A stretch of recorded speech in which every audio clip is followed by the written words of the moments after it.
Hello everyone, good evening. I'm Steve from UCAN English Tutoring, one of the pioneer institution that has been helping more than 13,000 students to achieve their desired scores in OET, PTE and IELTS examinations since 2008. In this video, I'm going to assess one of the letters written by my students for the patient, Mrs. Betsie Anderson. One of the reasons why many students fail their OET writing subtest is that they don't get quality writing correction, and as a result, they may struggle to get even 300 out of 500, which is C plus grade, to be able to apply for nursing registration in both New Zealand as well as UK or Ireland. In this session, I'm going to assess this letter and you will be able to get to know why quality correction is more important than quantity based correction. Let's start the assessment right now. She has written down the date on the top, that is 19 February 2020. I'm quite happy with that. She has given a blank line between the date as well as the addressee's contact details, which is really good. Under the layout and presentation features, it is really important for a nursing student or anyone from the healthcare occupations to give good spacing, between words as well as between sections throughout the letter. This will enable the examiners to understand the information more effectively, and you should be able to get really good marks because this is one of the best ways to impress the OET examiners. All right, let's start with the addressee's contact details. I'm quite happy with the way she has written on here. Miss Stella Howard, the head nurse, Woodside Nursing House. That's okay. And then Norwich 142 Woodside Road. Okay, that's all right. But she should have mentioned 142 Woodside Road here, and then Norwich should come in the next line, because Norwich is the name of the suburb or the town or the village, and 142 is the street number, and then Woodside Road is going to be the street name. So the suburb always comes after the street name and street number. So that's one of the mistakes that you should understand and rectify.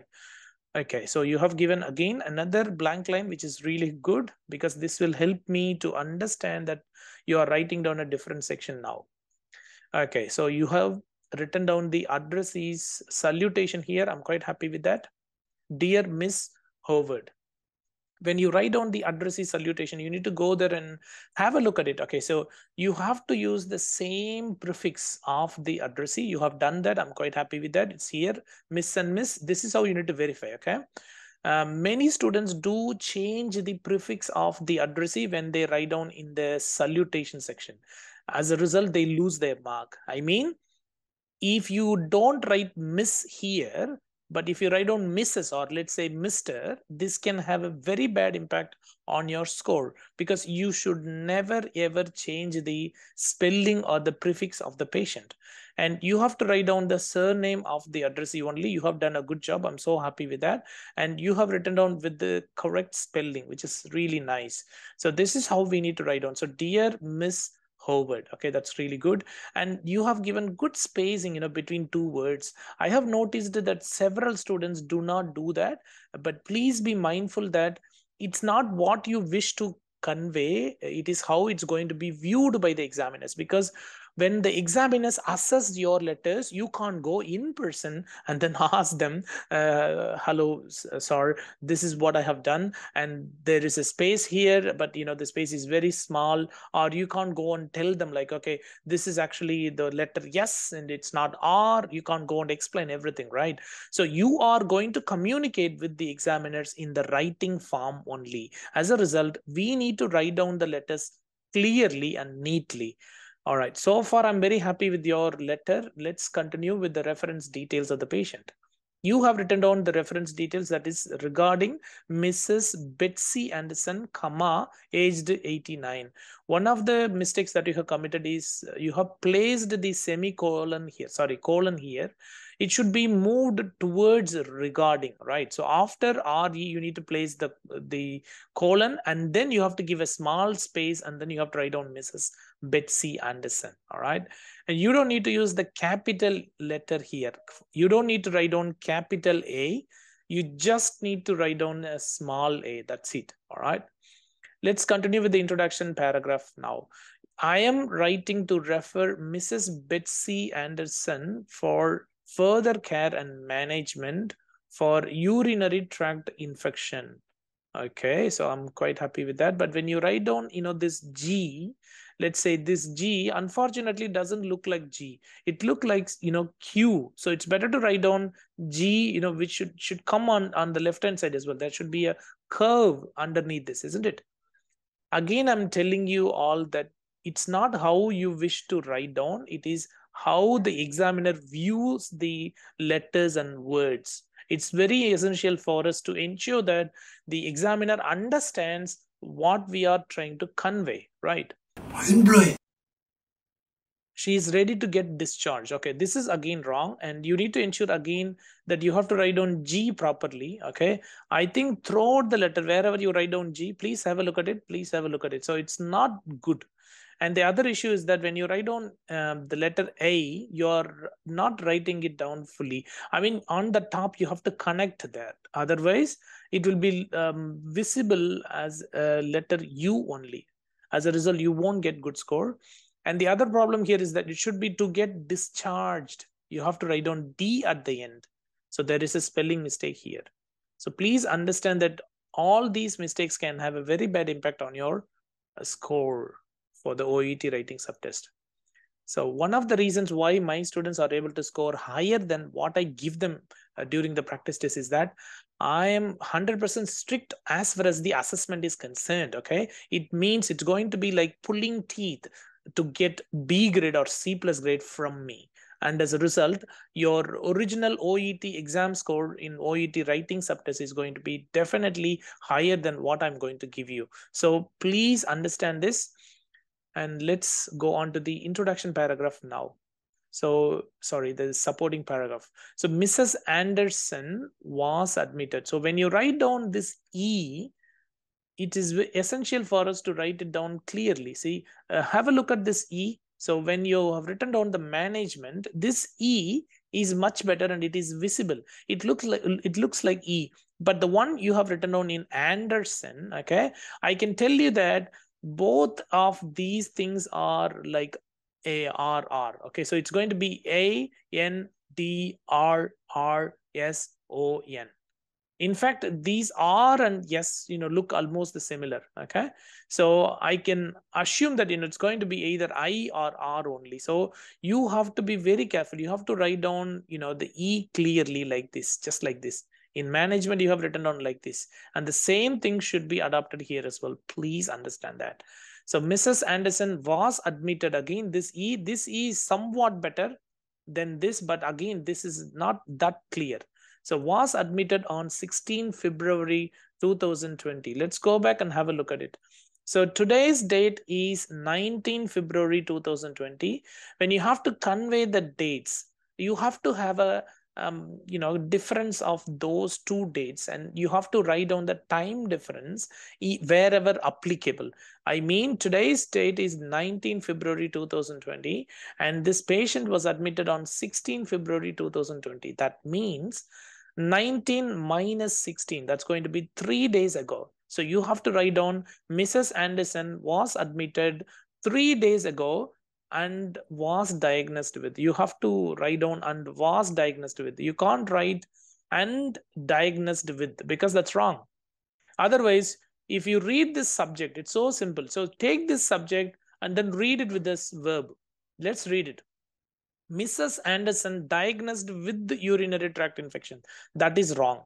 When you say Mrs. Anderson diagnosed something, means she is the one who conducted the diagnosis. So she is a healthcare professional. That's how you are conveying the information here. This is wrong. When you write down was diagnosed, it means he was the patient, isn't it? So you have to be very clear on what you're writing down. Right. So, and the other thing is that this G looks like Q. All right. That's not good. So all these things can make a huge difference to your score. You have to change the way you write down the letters. Okay. So diagnosed with urinary tract infection for which injection acetaminophen 650 mg was given. Okay. You don't need to write down this capital I in injection. It's not needed. And the other thing is, injection can be written down after this name of this injection. So you can write acetaminophen injection 650 mg was given. All right, that's going to be more appropriate. And all right, let's start with this. During admission, whenever we use, during admission, during investigations, on admission, during examinations, and all those kinds of phrases, we require a comma after them. So you have to place a comma here. All right, there should be comma and then her vital where. Okay, the way we have to identify whether the subject is compatible with the verb we use in a sentence is to go back from the verb. I mean, this is where always goes with the plural noun, isn't it? Just ask yourself which noun it goes with. Does it go with a singular noun or a plural noun? Okay, that's how we are going to analyze, isn't it? So let's assume that, where is always going with the plural noun, isn't it? So let's go back from here, just move in the reverse direction. When you go here, it is vital. Ask yourself, is it a singular noun or a plural noun? This is definitely a singular noun, isn't it? So her vital where, can I say so? These two things are not satisfying with each other. So it means they are not grammatically fulfilling the conditions. As a result, you have to either change this vital to vitals or vital signs.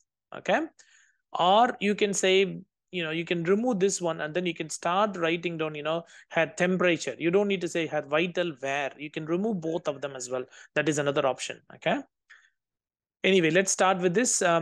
Temperature, that's okay. 38.3 degrees Celsius. Heart rate 119.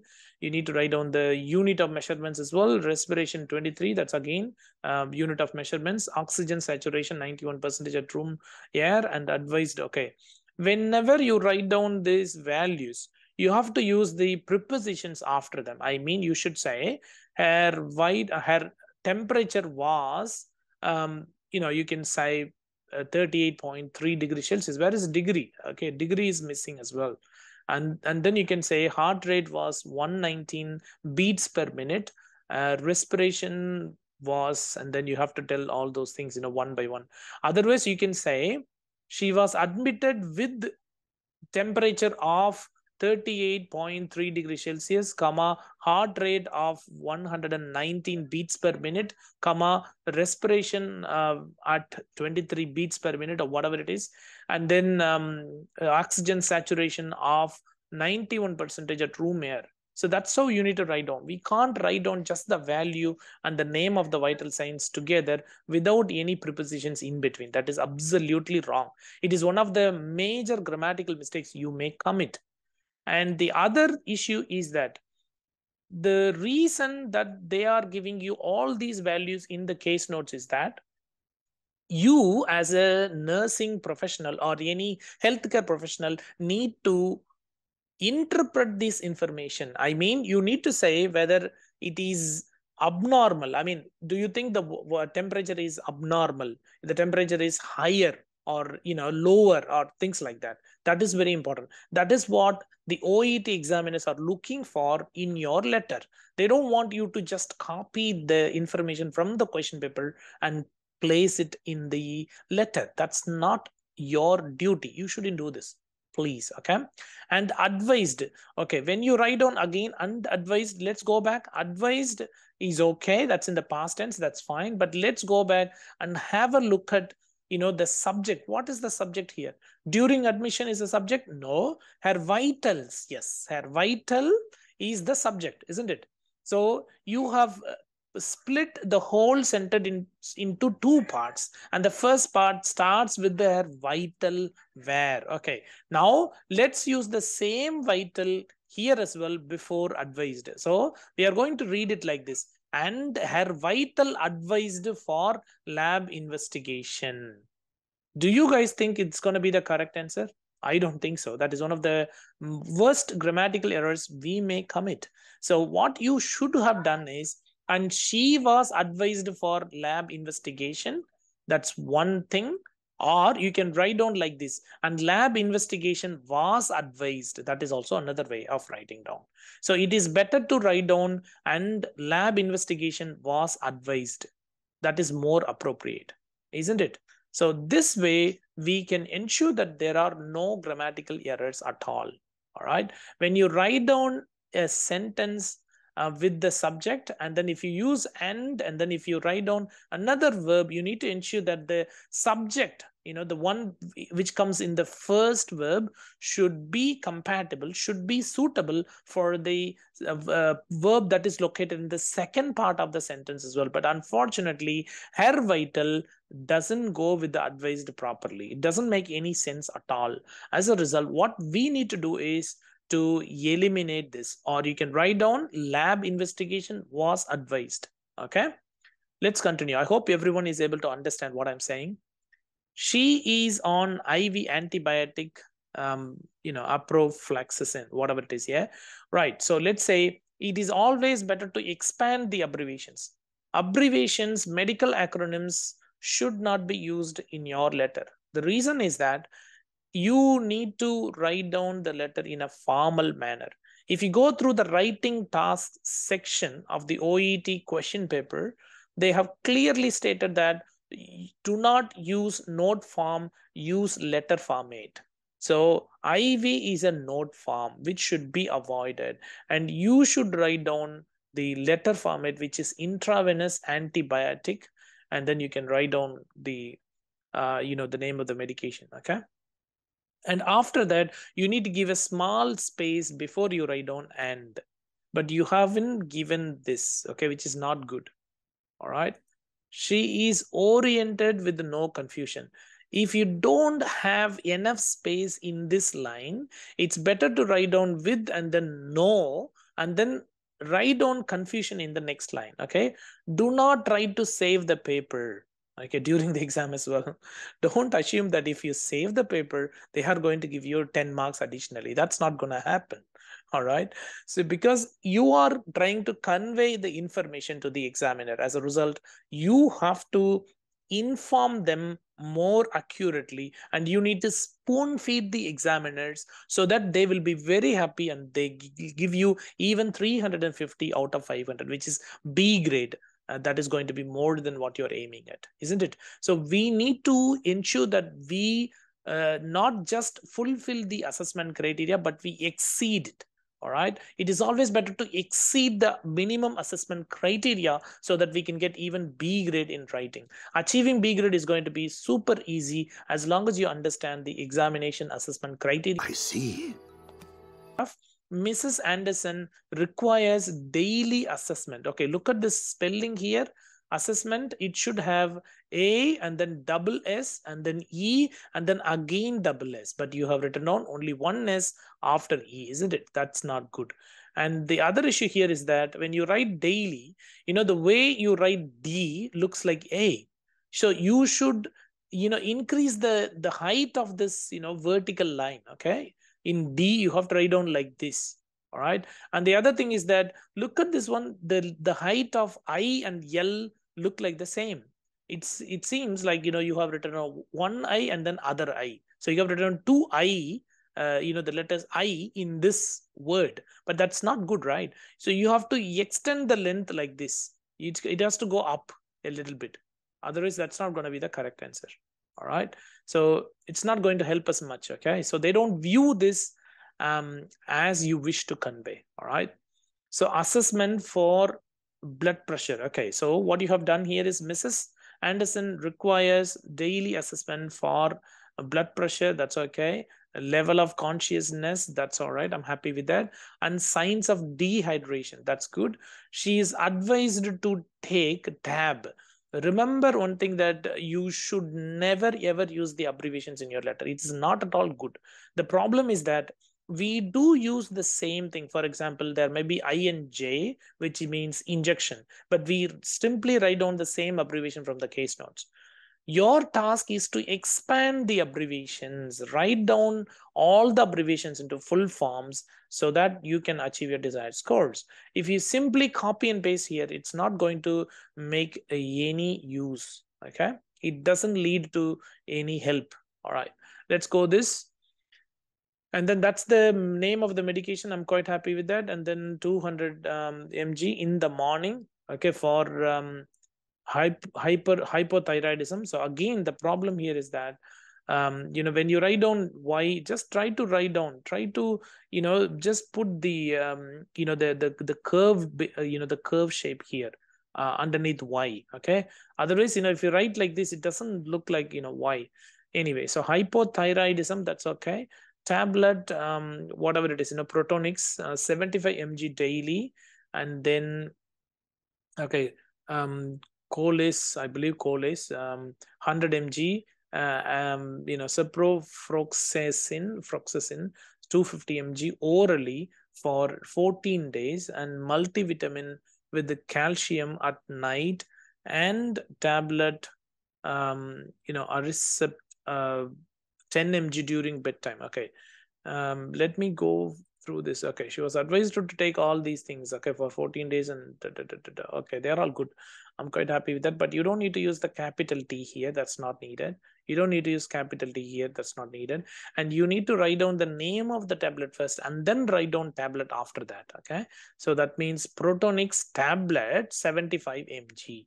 That is more appropriate than writing down tablet Protonix 75 mg. Okay, so you need to place tablet after the name of this medication, that is after Protonix. Okay, let's continue with the second page.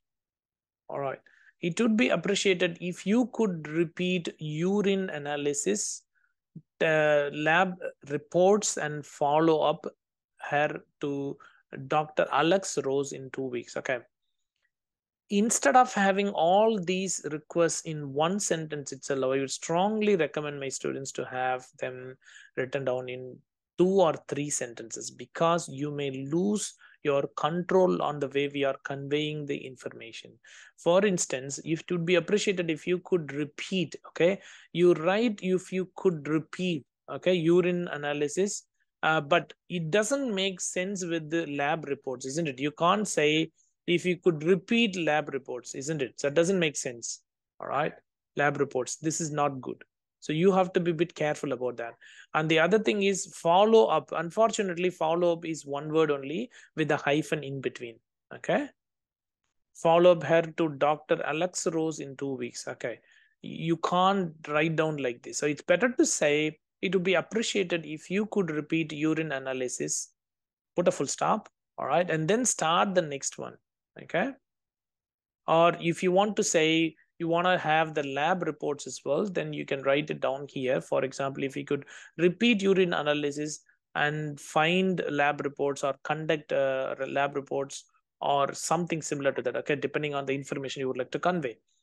And follow-up can be written down in the second sentence. You don't need to have everything together in one sentence itself, especially if you cannot convey the same meaning appropriately and effectively, or if you commit more mistakes, it's better to split them into 2 different sentences. Okay, for further queries, that's all right. Please do not hesitate to contact me. Okay, yeah, it's better to say for further information rather than saying for further queries. If you look at this one, this Q also look like the same as that of the letter G, isn't it? If you go back to the previous page, let's see this one, this G looks like the same as that of this Q. So it's a bit hard for us to distinguish the difference between these 2 letters. As an examiner, it is must for me to understand what you are writing down here. And I cannot have a microscope and then have a look at the letter and then see, oh, she has written, when I look at closely, she has written down, a line here, which actually means it's Q. All right, I don't have time, right? Even in the actual OET, examination, once your letter are going to be sent out to the examiners, they will have very limited time to assess your letter and provide the score. So you shouldn't irritate the examiners please, you have to spoon feed them. You have to write down in a clear manner that they will be very happy to assess your letter. And again, the problem here is that please, when you look at this please, this L and this looks like I, and that's not good. So you have to write down, the taller L, and then there should be E. All right. So please do not hesitate to contact me. And yours sincerely, unfortunately, yours sincerely shouldn't have any apostrophe here. It is absolutely wrong. You can't write an apostrophe here, and you have to use a capital Y here. So yours sincerely, registered nurse. I hope everyone is able to understand what kinds of mistakes this student has committed. It's really important for us to ensure that we don't commit any mistakes at all. In other words, we shouldn't expose our mistakes quite easily to the examiners. Otherwise, they will have a reason to deduct our scores, isn't it? We have to give hard time for the examiners so that they will struggle a lot to find out the mistakes. All they are looking for is the mistakes, okay? So if we commit many mistakes, they will be very happy and they will deduct the score more and more. And we don't want that happens, isn't it? We have to ensure that we commit very, very less number of mistakes so that we will give the hard time to the examiners and we can get at least 350 out of 500 for our letters. So unfortunately, this letter isn't up to the mark. It has got all the assessment criteria which are partially addressed or which have got so many mistakes under each criteria. As a result, I wouldn't be able to provide even 300 for this letter. I can only offer 260 for this letter. I'm pretty sure it may be helpful for everyone to understand what kinds of things are expected by the real OET examiners so that you can avoid those mistakes. Thank you for watching, everybody.